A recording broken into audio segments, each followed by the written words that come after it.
Oi, gente, tudo bem com vocês? E mais um Sempre Bela, trazendo muita informação, muita coisa bacana para vocês.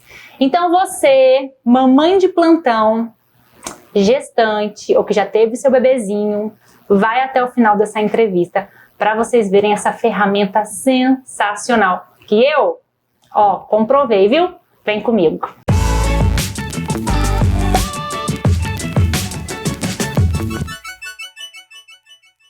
Tati, fala Tati, que eu já conheço, né, Menegaso? Tati, muito obrigada por você estar aqui, por você ter aceitado esse pedido e falar um pouquinho sobre a sua ferramenta, a sua técnica, que é a osteopatia, né? Sim, senhora, obrigada pelo convite, é um prazer estar aqui e é um prazer falar de algo que eu amo, né, que eu vibro. O meu trabalho é tudo pra mim, então é um prazer estar aqui dividindo um pouquinho com você.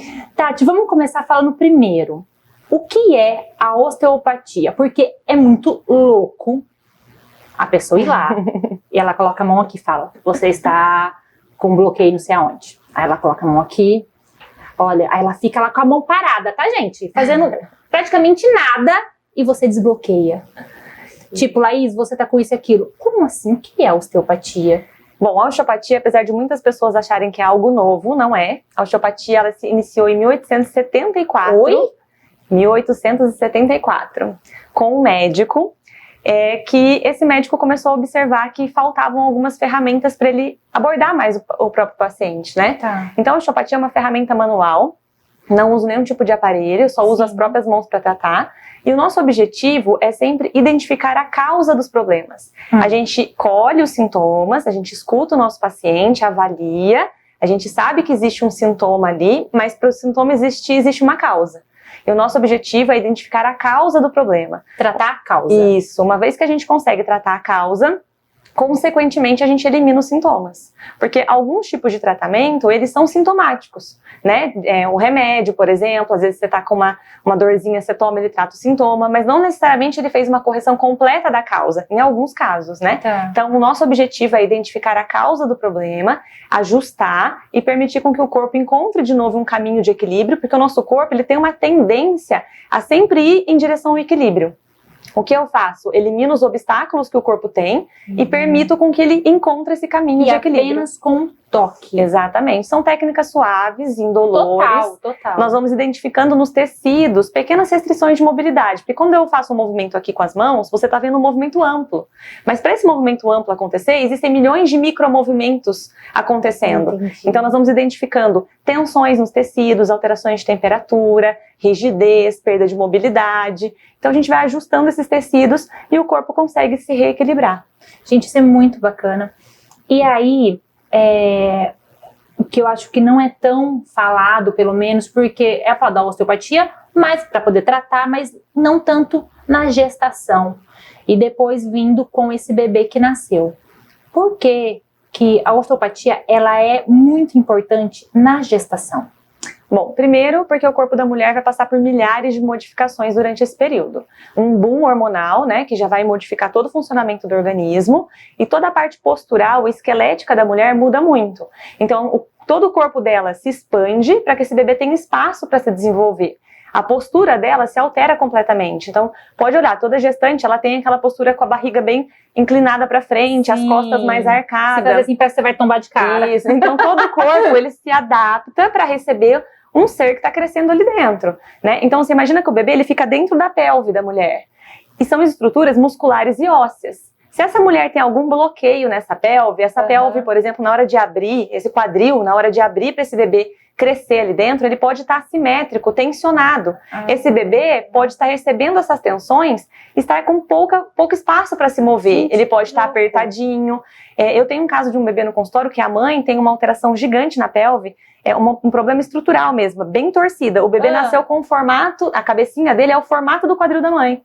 Tem vários problemas porque ele ficou encaixadinho lá, num quadril rígido. E ela não teve dor nessa gestação? Teve. Ela teve mas dor ela nessa desconhecia o tratamento osteopático, né? Então eu sempre falo para as mulheres, antes de engravidar, passe numa sessão, antes, dê uma soltada nesse quadril, nesses músculos, ajusta o seu organismo. A hora que esse bebê estiver dentro da barriga, ele vai ter um espaço muito mais equilibrado para se desenvolver. Além disso, a gente não precisa esperar você ter uma dor para tratar. Se você está gestante, a gente já sabe que o seu corpo ele vai se modificar, a gente já vai fazendo alguns ajustes para permitir com que você se adapte bem a todas essas mudanças que a gestação traz. Gente, que demais! Tá, e aí, a gestante, então, e como é que é? Ela vai uma vez por mês, essa gestante? Eu sempre faço assim, não existe um protocolo. Tá. Se você vai porque você está com uma dor, pode ser que as sessões sejam mais próximas, porque a gente precisa ir ajustando esse organismo, devolvendo função e acompanhando como que o corpo vai evoluindo, né? Então pode ser que, num caso de dor, você tenha que ir semanalmente, umas 2 vezes, 3 vezes, depois espaçando quinzenalmente, mensalmente. Tá. Mas para aquelas que só querem fazer um acompanhamento, um reequilíbrio, 40 dias, 50 dias é um tempo legal. Tá. Então aí, essa gestante, ela faz até o final dessa gestação, antes, durante, que é o correto. Isso. Tá. E aí, essa gestante, ela, no momento lá enfim, do parto. E aí o bebê nasce. Eu já ouvi dizer que ter um osteopata dentro do hospital seria maravilhoso, essencial, que todo bebê, depois que nasce, é essencial passar por uma sessão de osteopatia. Já que no hospital não tem esse profissional, a gente procura esse profissional. Vamos pensar. Depois que o bebê nasce, eu levo ele na clínica ou você também vai até o hospital? Como é que é? Bom, vale ressaltar, antes de eu falar sobre o bebê, que Tá. aquelas que desejam um parto normal, Ah, legal. essas sim, obrigatoriamente precisam passar por um osteopata. Porque se esse quadril não estiver livre, o sacro, que é um osso que a gente tem lá no bumbum, não estiver livre, isso dificulta muito um trabalho de parto. Entendi. Isso gera um parto mais sofrido para a mãe e para o bebê. No caso do bebê nascer, alguns países sim, já possuem um tratamento osteopático intra-hospitalar. Estudos científicos já mostraram que isso reduz, por exemplo, um bebê prematuro, que fica mais tempo no hospital. Vamos falar deles, que é mais fácil de entender. Um trabalho osteopático dentro de uma UTI, por exemplo, ela chegou a reduzir 6 dias de internação de um bebê. Isso Para isso, para uma mãe, cara. Exato. Para uma mãe, para o bebê e também para os gastos, né? Sim, desse hospital, sim, né? financeiro, lógico. Agora, fora os bebês de UTI, nos outros países, o bebê nasce, ele passa pelo pediatra e já passa pelo osteopata. Por quê? Porque nós sabemos que dentro da barriga, por mais que a mãe se tratou, geram algumas tensões ali, o bebê está num espaço apertado, às vezes a cabecinha está lá no osso do quadril da mãe encaixado, sofrendo tensões na hora do parto. Então, a gente sabe que existem partos que precisam empurrar a barriga, né? Não que precisa, mas que empurra a barriga. Alguns partos que são mais difíceis, ou até mesmo a forma como o bebê é puxado na hora de nascer, que não é errado, mas existe uma tensão ali no pescoço, na cabeça do bebê. Então esse bebê, ao nascer, ele já sofre alguns pequenos bloqueios. Tanto normal quanto cesárea. Sim, tanto normal quanto cesárea. Isso depende muito de como foi feito todo esse parto, né? Então a via de parto sendo normal ou cesárea, os dois geram bloqueios, mas o jeito que o parto for feito, porque existem partos cesáreas que vai lá, corta, puxa o bebê, beleza. Existem partos cesáreas que, além disso, empurra a barriga. Existe o parto normal que o bebê escorrega, ninguém puxa o bebê. Verdade. Então, depende da via de parto, mas ambos os tipos produzem alguns tipos de bloqueios. Então, esse bebê ele já pode sofrer algumas tensões durante o nascimento. E essas tensões, elas vão aparecendo no decorrer do tempo com sinais e sintomas. Muito comum, por exemplo, refluxo. Você vê muitos bebês hoje com refluxo. O refluxo muitas vezes está correlacionado a uma alteração que o bebê sofre na região do pescoço na hora de nascer. Uma tensão nessa região. E aqui passa um nervinho, que é um nervinho que a gente chama de nervo vago, que passa pelo pescocinho do bebê, vai para o sistema digestivo e controla a função do estômago, do intestino. Então, se eu tenho uma tensão aqui, essa mensagem para o sistema digestivo está alterada. É um bebê que tem dificuldade de digestão, que vomita, que tem cólica, que tem gases. Essa questão de cólica, vamos lá. Toda mãe, gente, até hoje, pode ser que exista, mas pelo que eu converso, toda mãe passa por essa questão de cólica. Umas passam mais leve, menos tempo o bebê passa, ou mais tempo. Tem bebê que passa 3 dias, uma semana, mas tem bebê que passa 2, 3 meses com cólica. Antes de você me responder, que eu quero saber se a osteopatia também ajuda nisso e como é. Antes, então, vamos chamar o Raul, vamos faturar.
ajuda também na cólica? Bastante. A gente tem que olhar para um todo, né? Então, eu vou dar alguns exemplos. Um bebê prematuro ou que nasceu a termo. Então, um bebê que nasceu um pouquinho antes do tempo que deveria nascer, independentemente da idade gestacional. Pode existir uma prematuridade do intestino. Então, isso já pode gerar um pouquinho de cólica nesse bebê.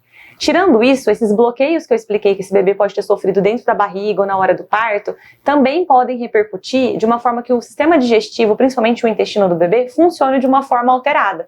E isso vai produzir muitos gases, muitas cólicas. Além disso, quando um bebê chega para mim, eu coloco ele para mamar.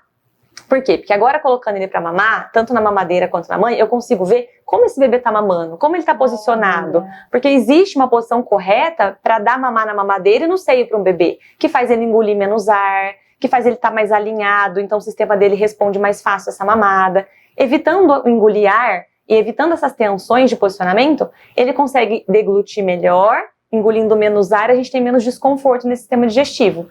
Além disso, eu vou avaliar esse bebê, identificar esses bloqueios e com toques suaves ajustar para que o bebê consiga ter uma função digestiva mais perto do normal. Além disso, eu oriento as mães sobre a alimentação, sobre alguns cuidados que precisam existir nesse momento. E você também...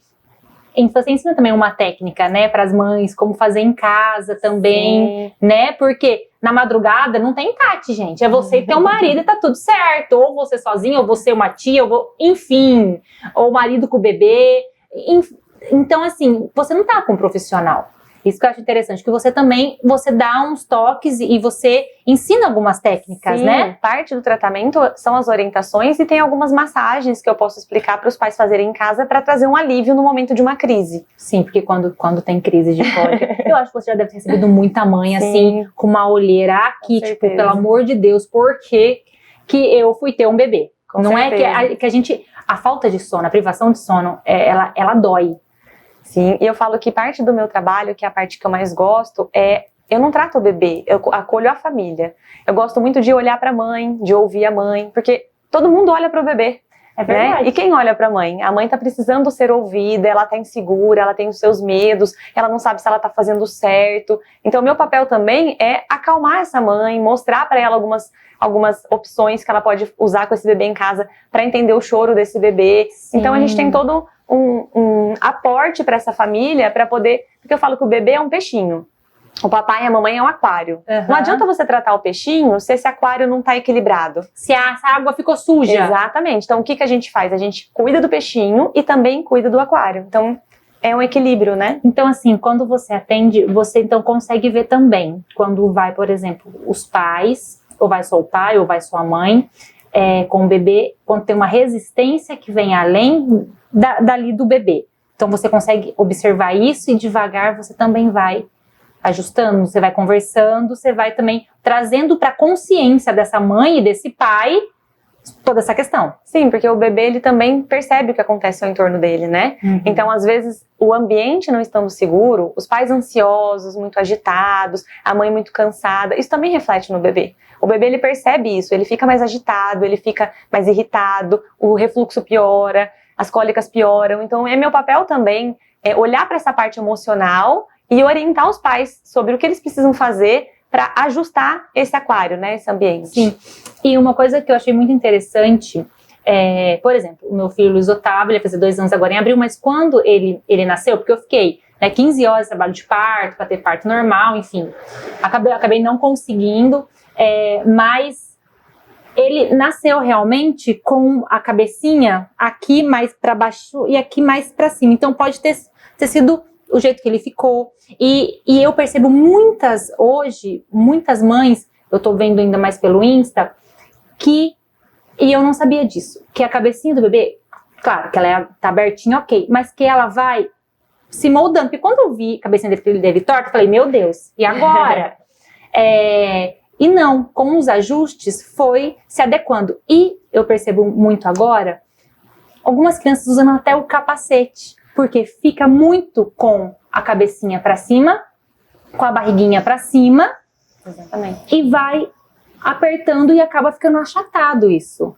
Isso também pode ser tratado com a osteopatia? Exatamente. Por exemplo, um trabalho de parto muito demorado, o bebê fica com essa cabeça presa e batendo nessa pelve, né? Isso pode gerar essas assimetrias. E a gente também tem as assimetrias posicionais, que é um bebê que nasce com uma cabeça certinha, você olha, ela tá bonitinha, mas a falta de orientação para esses pais em explicar que essa estrutura está se moldando com o crescimento e não pode receber uma pressão constante no único ponto, faz com que os pais, um bebê, deixem esse bebê muito tempo numa determinada posição, geralmente de barriga para cima, que na verdade é uma orientação para deixar de barriga para cima, mas a gente orienta para que durante o dia coloque o bebê de barriga para baixo, alterne os lados, porque o peso da cabeça, muito tempo nessa posição, achata essa região da cabeça.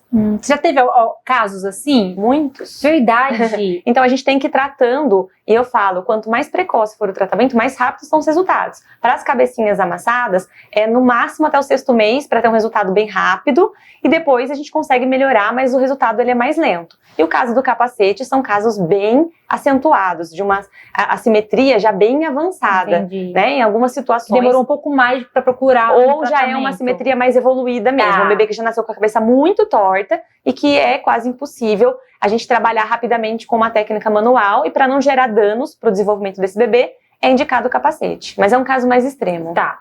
E outra coisa que agora eu também, pelo menos, é uma preocupação que também surgiu comigo. Mãe de primeira viagem, seu bebê nasce e a perninha dele é totalmente curvada. A perna de um bebê é totalmente curvada. Então eu quero saber um pouquinho mais sobre isso também. Mas antes dela responder, vamos chamar a dica da Prime. Se você me perguntar, Laís, o que as clientes mais reclamam em uma maquiagem? Eu vou falar pra vocês que no top 3 ali tá o batom. O batom ele tem que ser muito bom pra durar impecavelmente na sua boca. E esse aqui é o batom da Maybelline. Simplesmente maravilhoso. Não sai nada, gente. É esse aqui, o batom da Maybelline. Nós temos várias cores aqui na Prime. Venha conferir. Como é que é isso? Porque quando o Luiz Otávio nasceu, e minha sobrinha também nasceu, que foi os bebês mais próximos que eu tive perto de mim, quando a perninha, aí você vai, tá bom, é a posição que fica no útero, mas vai crescendo e aquela perninha não vai até o momento que se alinha. O porquê isso acontece? A mãe tem que procurar a partir de que momento pode ser algo preocupante, tipo o meu filho, a famosa perna de alicate, né? Que eu não sei o nome, o termo certo de se falar, mas é assim, né? É um termo fulo de se falar, né? Mas fala um pouquinho pra gente sobre isso. Bom, o bebê e a criança, ele tem uma curvatura diferente nas perninhas de um adulto. Com o passar do desenvolvimento, dos 2 até os 4 anos, essas curvaturas elas vão se harmonizando. Só que existem casos que são patológicos, que é o joelho valgo, que são os joelhinhos do lado de dentro, um batendo no outro, e os joelhos varos, que é o alicate. Esse joelhinho valgo, eu já consigo identificar desde quando nasce? Depende muito, porque o bebê quando nasce, toda a estrutura óssea dele ainda está se desenvolvendo, só que existem casos muito acentuados que você já percebe uma deformidade. Mas com a osteopatia você consegue ir analisando e falando, pode ser e pode que não. Tem casos que eu avalio e falo, isso não é pra mim, isso precisa passar por um ortopedista pediátrico, porque é uma alteração já mais estruturada, isso precisa ser corrigido, às vezes com uma tala, com outro tipo de técnica agora. Mas a maioria dos casos são adaptativos que chegam para mim. Então são pequenas assimetrias que aparecem ao longo do desenvolvimento que a gente consegue, através de um trabalho futuramente postural ou através de outros ajustes no corpo, melhorar esse posicionamento desse pezinho, desse joelho, desse quadril. Então nós temos capacidade para avaliar essa perninha e entender se é um formato correto, normal, ou se existe ali alguma assimetria que precisaria de um acompanhamento, por exemplo. Ó, mãe, traz esse bebê pra mim daqui uns 6 meses, pra gente ver se essa curvatura tem evoluído, senão a gente precisa intervir. Então, assim, depende de cada caso, né? Tem casos que é indicado pro médico e tem casos que a gente consegue na osteopatia ter uma boa resposta. Entendi. Então, assim, aí você avalia e ali você já consegue falar, não, calma, não precisa, ou precisa, porque um dia eu vi você falando que não é o correto já uma criancinha pequenininha colocar as botinhas, ou enfim. Esse não seria o tratamento, né, que foi um tratamento de muito tempo atrás, ou hoje? Existem casos, quando existem deformidades, é indicado o uso de alguns tipos de órtese, de talas, mas são deformidades, são casos assim que são mais raros, né? Quando existem alterações posicionais, que são alterações funcionais, a gente gosta de esperar essa criança se desenvolver, engatinhar, estimular o andar, ir avaliando e trabalhando, porque o corpo ele consegue se autoajustar. Quando a gente precisa fazer a indicação de uma palmilha, por exemplo, são palmilhas fininhas, com elementos sutis, porque os estudos já mostram hoje que a nossa postura ela responde a um relevo de 3 milímetros na sola do pé. Então aquelas palmilhas antigas, que são as ortopédicas, que se usam até hoje, elas são grossas, elas são rígidas. Então, na visão da osteopatia, a gente tem formas mais funcionais e menos agressivas de se trabalhar essas alterações quando elas existem. Gente, demais isso, né? Dá uma segurança, né? Eu acho que pra mãe, a questão de você levar, de você... Porque quando nasce a mãe e nasce o filho, junto é uma coisa que você tem muitas dúvidas. Sim. Né? E que dá pra levar e poder avaliar toda essa questão. Não, antes de entrar em desespero, vá avaliar. Por isso que eu falo que nós tratamos a família. Então, muitas vezes, a consulta não se baseia em tratar o bebê. Se baseia em levar informação, de tirar dúvidas, de acalmar esses pais que, na verdade, eles estão perdidos, né? Eles estão inseguros. Então, esse também é o nosso papel. A abordagem, ela é completa. Sim. Tati, só tem que agradecer, assunto assim pro dia inteiro, é muito gostoso, eu sei que é muito rico tudo isso. Muito obrigada por ter vindo aqui, ter dado um pouquinho do seu conhecimento. A Tati também é professora, né? Sim. Então, assim, tem muito conhecimento para passar. Muito obrigada mesmo. Mas antes da gente finalizar, a gente vai para nossa pegadinha.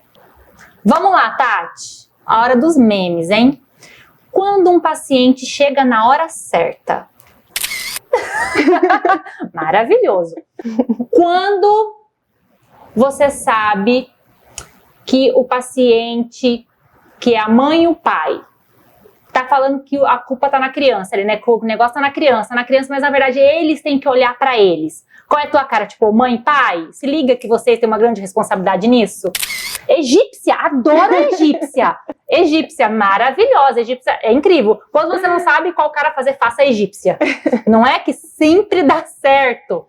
E agora, um paciente que marcou a sua lista gigantesca de paciente. Lá, fila de espera. E o paciente não foi. Qual é a cara? Ai, gente. Não tem cara. Tipo, mordeu a boca. Tipo, né? E agora... Esse momento que você está aqui, que eu sei que está sendo muito diferente para você fazer os memes, qual é a sua cara? Tipo, Laís, deixa eu ir embora correndo desse meme. Maravilhosa! Tati, muito obrigada, amo. Agradecer os parceiros de hoje. Mari, do Ateliê Dias na maquiagem. Poli, do Ateliê Dias na maquiagem e cabelo. Calçados, Val Calçados. Roupa e acessórios, Morena Flor. E a nossa decoração lindíssima, Casa 140. E é isso, gente. Muito obrigada pela companhia de vocês. E querem mais assuntos? Comenta aí que a gente traz esse profissional, a gente traz o assunto para você saber um pouquinho mais. Muito obrigada pelo dia de hoje. Um beijão. E lembre-se, curta, comenta e compartilha. Tchau!